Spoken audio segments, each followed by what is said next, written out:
Alright, yan. Magandang araw mga kabatas natin. At welcome sa isa namang live stream. Yan, 7 minutes, 9 na mga kabatas natin.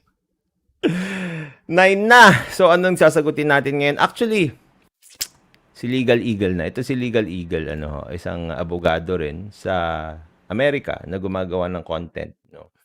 Malamang bobong abogado rin ito. Pero ang dami niyang subscribers, 2.35 million subscribers. Mas matagal to sa akin. Malamang bobong abogado rin ito kasi sinasabi nila pag ikaw abogado ka tapos nag-YouTube ka, bobo ka. I feel you legally. Tuloy natin. Are NFTs a scam or are they the next big thing? Legally speaking, it's a question between Uber and Theranos. Yan. Alam nyo ba yung kwento niyan? Kasi ang sasagutin natin dito, ang gusto nyo sagutin, kung ano ba ang NFT. Legal ba o talagang ito yung magpapayaman sa'yo? Pero so far, mga kabatas natin, lahat ng yumaman sa NFT, nagsibagsakan din. At saka wala ka talagang makita naman na actual, na tangible something, no? Isang bagay na may pagmamayabang mo sa real world na nakuha mo dahil sa NFT. Yung mga tao na may hawak na NFT, patulad yung mga Bored Ape na yon, malaki yung amount niya kasi binili daw nila ng malaki. Pero ang ginagawa lang naman kasi yan, blino-bloat lang yung value niya. Diba? So ito, mga kabatas natin, Uber versus Theranos. Papaliwanag ko sa inyo yung dalawang yan, mga kabatas natin, pagkatapos niyang ipaliwanag. Uber was able to sidestep regulation to become a billion-dollar company and basically is interwoven into the fabric of society, whereas Theranos tried to fake it until they made it, but they ran up against physics and biology and were just a giant fraud. NFTs are probably somewhere in the middle. They're certainly... Ito, papaliwanag ko sa inyo yung Uber, kung bakit niya, Uber and Theranos, mga kabatas natin, ang malaking pagkakaiba dyan na hindi rin ipaliwanag ni Legal Eagle. Itong Uber, it started illegal. Kung alam niyo yung storya ng Uber, it was really illegal. Gumawa sila ng app kung saan pwede kang mag-hail ng taxi cab, o kaya ng kahit anong sasakyan, i-register mo lang yung app mo, tapos pwede ka na maghanap. Dito sa Pilipinas, wala ng Uber. Pag naalala nyo, kumita ng malaking pera dyan yung guest ni Nas Daily, si Coco TV ba yun? Kumita ng malaking pera dyan, no? Pero yung parang kinikita niya na malaking pera buwan-buwan, maliit lang daw, hindi kasya. Pero wala ng Uber nung sinasabi niya na nag-u-Uber pa siya, Kasi dito sa Pilipinas, it was banned. Binaban din yan sa US. It started illegal. Why? Because it didn't have regulation in the first place. Pag ikaw ay magpapatakbo ng isang public transportation, kailangan mong magpa-register sa LTFRB. Dito sa Pilipinas ko na lang dadaanin kung bakit natanggal ang Uber, ha? Kailangan mong magpa-rehistro sa LTFRB. Kailangan mong magkaroon ng tinatawag nila na Certificate of Public Convenience. Ano yung Certificate of Public Convenience na yan? Yan ay yung parang magbibigay sa'yo ng karapatan ng prangkisa para magpatakbo ng isang public transport. Ngayon ang tanong, Atty. Libayan, bakit hindi pwedeng basta-basta na lang na kahit anong sasakyan ang gamitin mo para ikaw ay magpatakbo ng isang public transport? Kasi nga, may mas mataas ang diligence na required sa isang public transport. Kapag hindi public transport, ordinary diligence lang. Kapag public transport, extraordinary diligence yan. Tapos, it is subject to regulation. Why? Because you are carrying the public. So, syempre, yung mga safety precautions, blah, blah, blah, blah, kailangan meron ka nun. Kaya natanggal ang Uber. Doon sa states, meron pa ring Uber na i-sidestep niya, tapos na-regulate siya eventually. But it started illegal. Ang Theranos, it started legal. But it ended up to be a scam. So pag titignan mo kung bakit niya sinabi it's something in the middle, because, itong NFTs na ito, why in the middle? Because NFTs are involved in illegal transactions, in many illegal transactions. Anong mga illegal transactions na yan? Yung mga pump and dump schemes. Diba? Yung mga gagawa sila, katulad nung nangyari dito sa UST, yung Terra, yung Luna.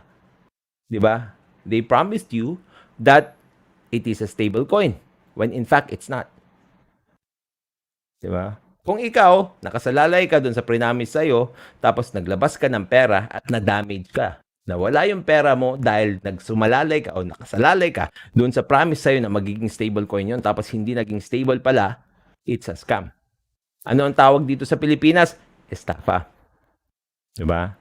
So, NFTs are used, diba, most of the time in illegal transactions. Tuloy natin. Not unicorns that are going to solve all problems, but they're probably not all completely useless. And either way, they raise fundamental issues of law. So today we're going to cover... Yan. So pag titignan mo, mga kabatas natin, no, lahat ng mga bagay, it involves legalities. Kahit ano man yan.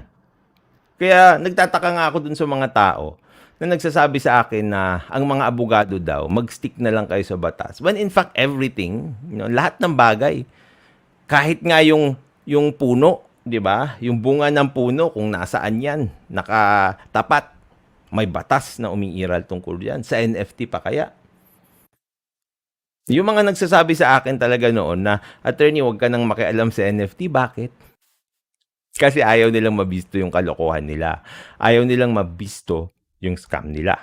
Di ba? Tuloy natin.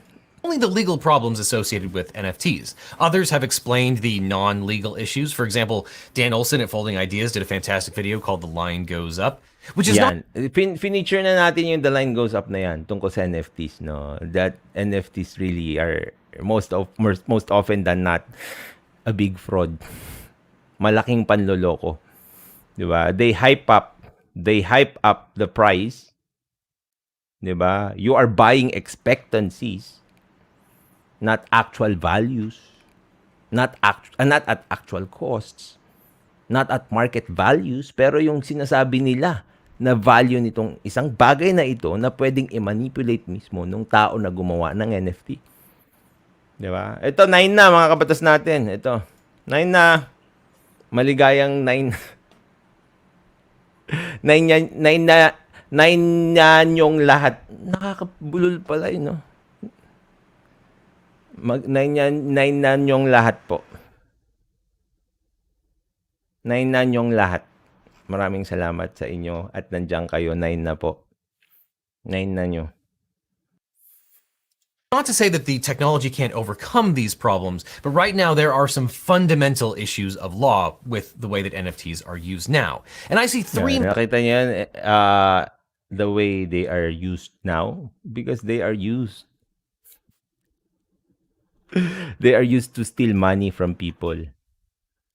Main categories of issues with NFTs: on-chain problems, off-chain problems, and what I call innovations so mundane no one should care.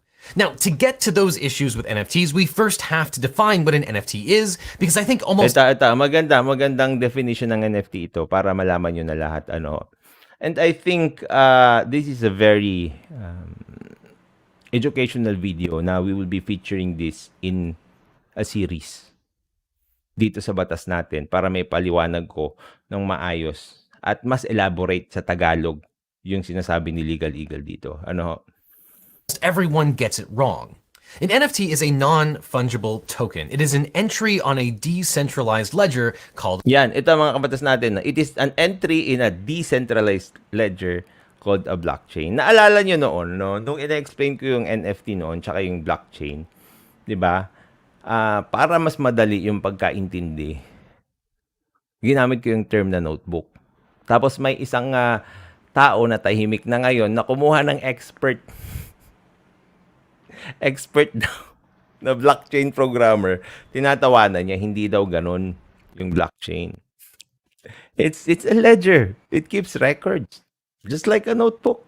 Ang problema sa notebook, old. Diba? Yung blockchain, bago. Pero they want to make things complicated. Patignan natin. a blockchain. A blockchain is a permanent, unchangeable digital ledger that's used to record transactions in blocks of computer code that are time-stamped and linked together. The code Nakita niyo yun, di ba? Yan ang definition, no? Unchangeable digital ledgers that are used to record. Tignan mo, papel nga yung example niya. Hindi pa nga notebook eh, coupon ban lang. O kaya ano to, intermediate pad.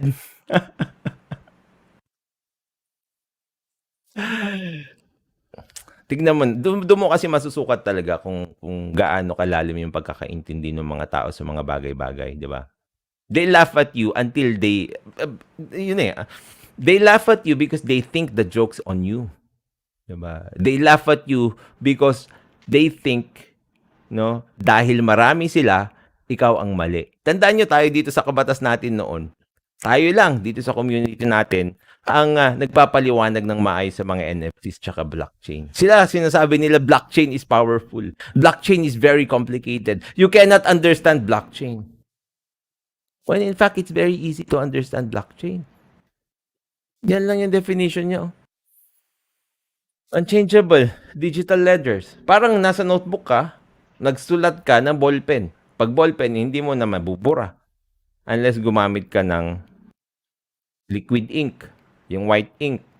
Pero kung bawal yon, hindi na pwede. Kung binura mo, tapos sabi ng teacher mo, erasures mean 0, di ba? Hindi mo na pwedeng burahin yon. Mas maganda magka-1 ka na lang kaya 0, di ba? Used to record transactions in blocks of computer code that are time-stamped and linked together. Di ba? Bakit ko sinabi yung notebook? Kasi yung notebook may spiral yun eh. Parang link niya na yun. Di ba? Ganun tayo ka-imaginative dito sa batas natin. Pero they don't see that. They laugh at us. But who's laughing now? Sino na yung nakatawa ngayon? Sino na ngayon ang ayaw mag-topic sa NFTs? Sino ngayon ang ayaw mag-topic sa blockchain at saka sa mga cryptocurrencies na expertise daw nila noon? Diba? Where are you now? Where are you na? How are you? Actions in blocks of computer code that are time-stamped and linked together. The code will reveal the history of a digital asset, where it originated, who purchased it, and any subsequent transfers. And in the digital world, the token can be assigned specific uses and properties. Now, it's not... Yan, di ba? Very basic. Ganun lang. Ang dali-daling intindihin. It's not that complicated. Di ba? Tapos ito yung sasabihin niya. Unfungible because it is said to be unique, unlike something like Bitcoin, where every... Fungible, it must be unique. Pero kapag kunwari, hindi na unique at marami ng kapareho,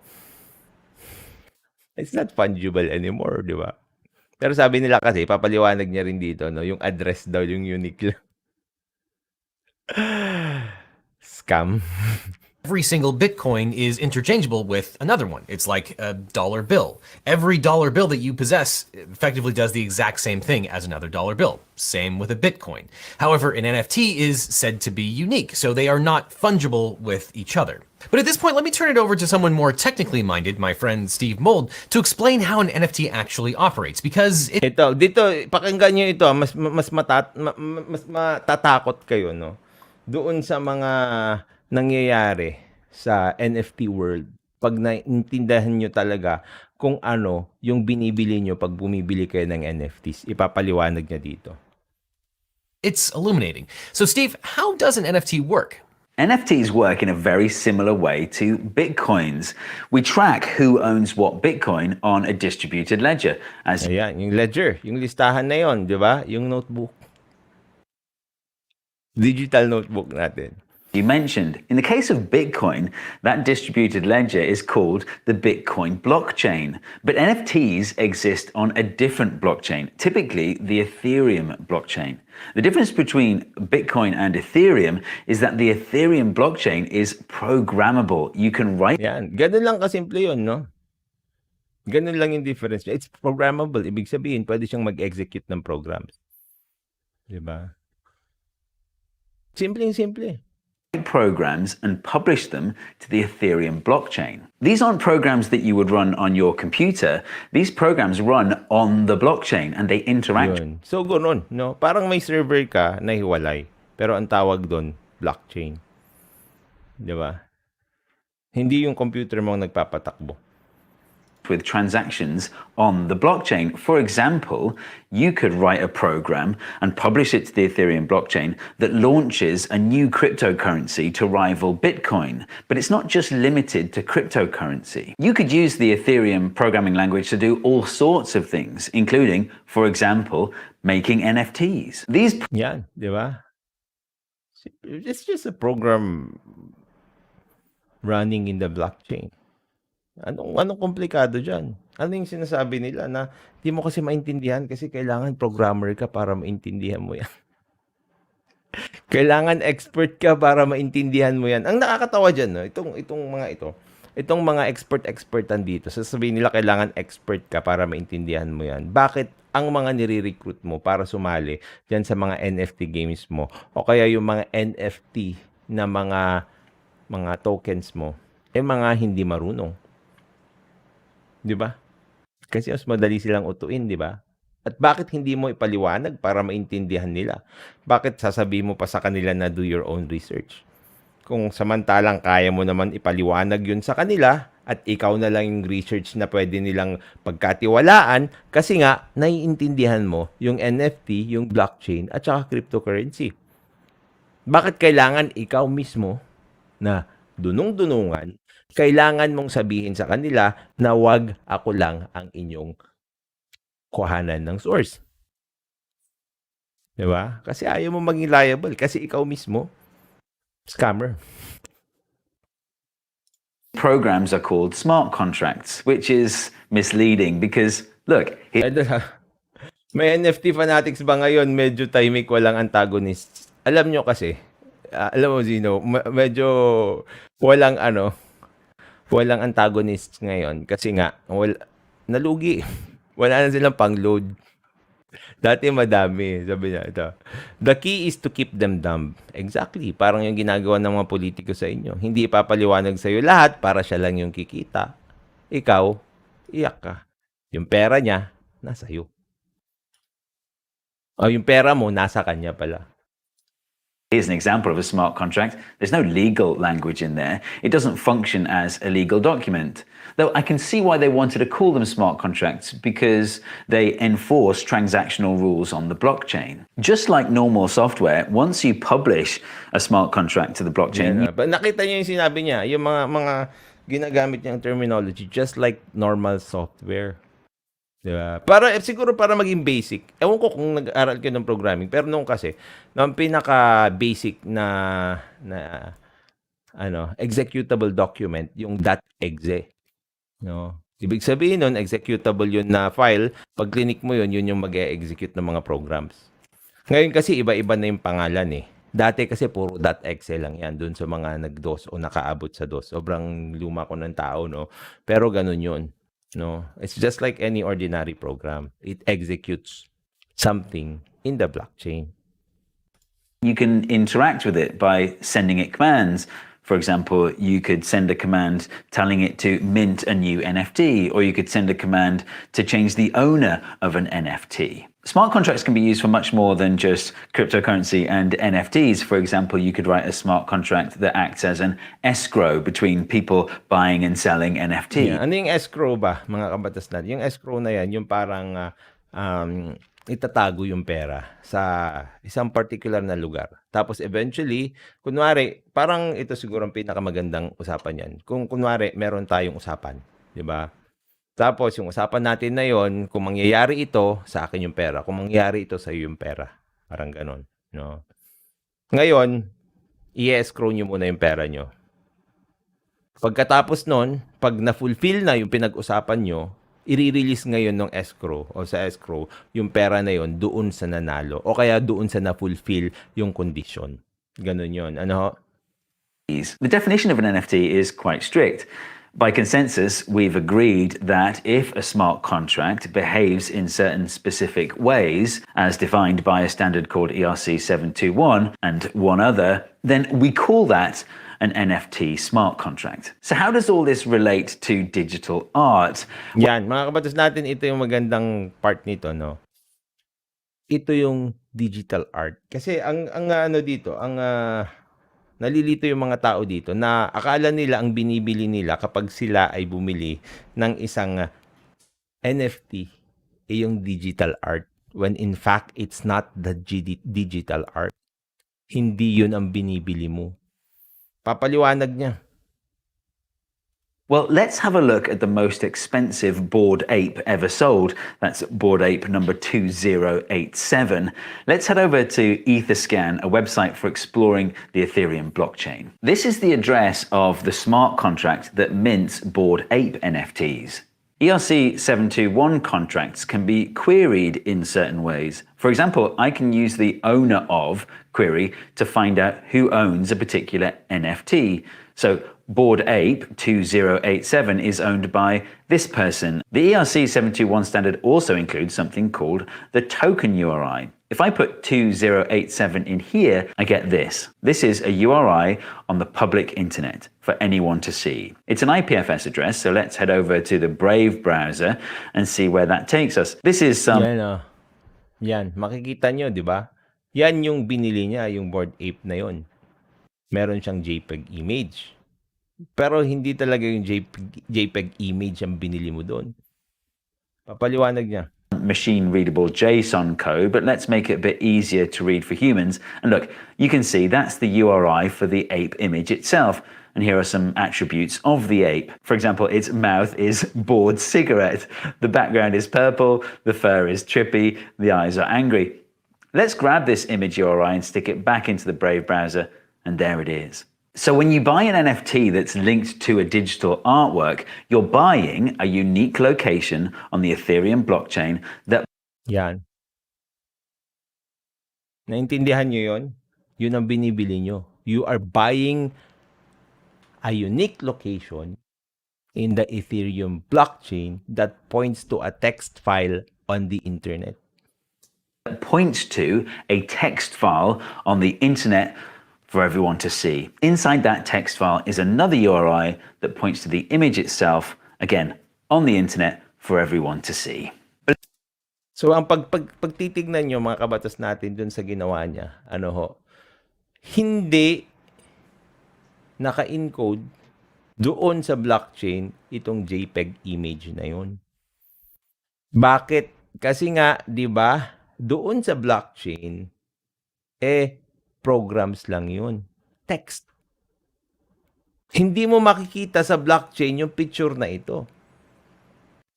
Ito, nakita niya mismo ito sa public website. Hindi sa blockchain. Kuha nyo ba yun? Nakita nyo yung ginawa niyang inquiries, di ba? Puro text lang. Tapos, makikita mo kung ano yung entry sa blockchain, line of text lang. Tapos, nakalagay din doon sa location doon sa blockchain kung ano yung URI nito. So, ilalagay mo sa normal na browser, makikita mo yung itsura niyan. Di ba? Samantalang ang sinasabi ng mga tao ngayon, na kapag ikaw ay bumibili ng isang NFT, you are buying the artwork. You are not buying the artwork. You are buying an address only. You are buying actually a link to an artwork. Well, para maging mas simple, no? Kapag ikaw ay bumili ng isang NFT, ang binibili mo, unang-una, link patungo sa isang picture. Pangalawa, description ng picture na yon na nasa blockchain. Yun lang ang binili mo. Kaya nga sinasabi ko sa inyo mga kabatas natin na it's very difficult, mga kabatas natin, na i-enforce yung copyright laws dito kasi nga they didn't even sell you the copyright unless they sell you the copyright in real world. Naalala niyo yung mga memes noon? Ang dami nang gumagamit ng mga memes noon. Yung mga girlfriend, anong tawag doon? Yung over-possessive girlfriend, ganon, di ba? Tapos yung mga memes noong 2000s, early, mid-2000s, late 2000s, parang ganon. Ano, late 2000 na pala yun. Late 2010. Mga 2010, around 2010, 2015, hindi ko na maintindihan. Ginawa nilang NFTs yung mga yun at nabenta rin sa mga malalaking halaga. Pero, mga kabatas natin, ang dami pa rin gumagamit doon at hindi mo sila mapigilan na gamitin. Yung meme na yun, bakit kasi ang binili mo lang yung link at saka yung address niya. Link, description doon sa blockchain. Hindi mo nakuha yung copyright unless binenta sa'yo yung copyright. Actually, dito sa regulated world natin. Diba? Ito, expert to ha. Diba ang simple nung sinabi niya, yan yung binibili nyo. Tignan nyo yun, yan yung binibili nyo. Yan yung entry mismo doon. Sa blockchain, diba? Makikita mo. Parang ganyan, diba? Tapos, kinuha niya yung link na ito. Of the ape. For example, its mouth is bored cigarette. The background is purple. Yan The yung fur binili is mo. trippy. The eyes are angry. Let's grab this image URI and stick it back into the Brave browser, and there it is. So when you buy an NFT that's Diba? It's only linked to a digital artwork. So, NFT that's linked to a digital artwork. Nakalink lang sa isang digital artwork. It doesn't necessarily mean you own the artwork.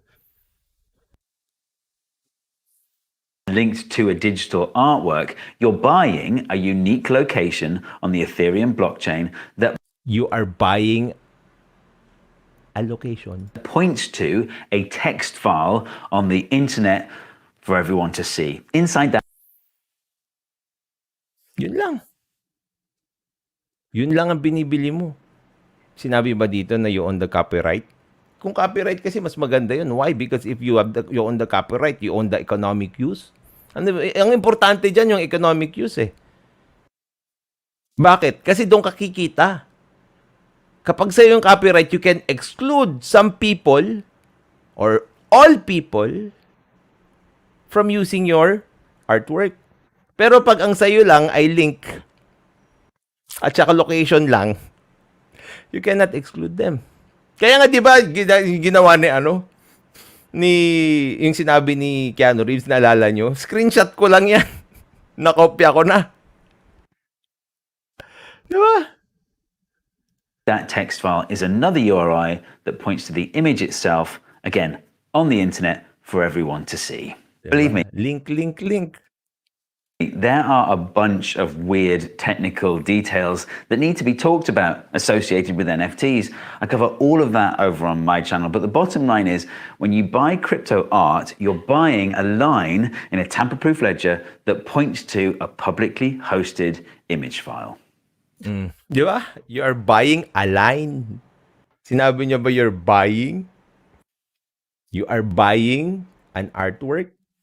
Hindi, di ba? Ang sinabi niya, bumibili ka lang ng isang linya, URI, na nagpo-point sa isang digital art.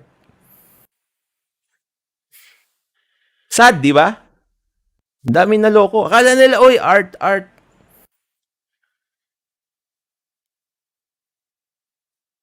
Scam. Because many people advertised it as art when in fact it's not. It's just a line. Sinabi niya, di ba? Hindi ako yung nagsabi, you're buying a line that points. That points to a JPEG image in a website. So at the end of the day, to summarize, I think the best analogy for an NFT is not digital property, as It's not digital property. Ito, importante yan. Guys, I think the best analogy for an NFT is not digital property, as a lot of people like to claim. I think the best analogy for what an NFT actually is a receipt. It is a Resibo lang. Resibo! Hindi property. Pag property kasi pagmamayari mo yun. Pero ang NFT, resibo lang yan. receipt of some transaction. A buyer and seller interacted in some way, and an NFT is a receipt of that transaction. That Nasa iyo yung resibo, pero hindi sa'yo yung artwork. Kasi dun sa resibo na yun, nandoon yung link. Tandaan mo, no? Pag sinabi niya kasi, artwork is property. Intellectual property nga eh. Pero, itong si Legal Eagle, isang abogado na bobo rin kasi nag-YouTube. Hindi niya ginamit yung property at sinabi niya actually hindi ka bumibili ng property. Hindi kasi intellectual property yung binenta, kundi resibo lang ng isang transaction. Lugar lang, isang linya o mga linya sa blockchain. receipt often links to something off-chain. Often that is a JPEG. But the Di ba?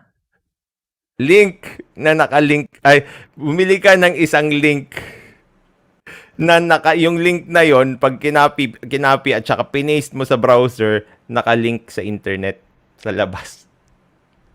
receipt itself doesn't really tell you what the transaction was. To know what happened in that transaction, you have to look at the terms of the original sale, the contract. You also have to look at the reference work. Often that's a JPEG. But Yan. Pero mga kabatasnatin, ang malaking problema dyan, no?